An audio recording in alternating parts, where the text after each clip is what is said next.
ఓం నమ శివాయ. మనం అందరము కూడా చాలాసార్లు శ్రీకాళహస్తి క్షేత్రానికి వచ్చే ఉంటాం. కానీ మనకు కాళహస్తి క్షేత్రంలో ఆలయం చాలా పెద్దది అని తెలుసు. మరి ఎంత పెద్దది అని చూడాలి అంటే ఒక్కసారి ఇప్పుడు మీరు చూస్తున్న దృశ్యంలో చూడవచ్చు. కాళహస్తి ఆలయం పక్కనే మనకు కొండ మీద కన్నప్ప స్వామి ఆలయం ఉంటుంది. ఆలయానికి వెళ్తున్నప్పుడు కొండ మీద నుంచి చూస్తే ఆలయం ఎంత పెద్దదో ఇలా తెలుస్తుంది మనందరికీ కూడా. వాస్తవానికి కెమెరాలో కూడా పట్టడం లేదు, అంత పెద్దగా ఉంటుంది ఆలయం. ఓం నమ శివాయ. ఇక్కడ మధ్యలో చూసినట్టయితే ఇది శ్రీకాళహస్తీశ్వర స్వామి గర్భాలయం. గోపురం పైన ఉన్న శిఖరం.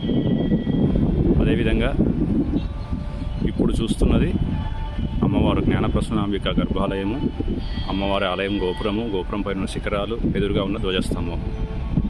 ఓం నమ శివాయ. ఓం నమ శివాయ.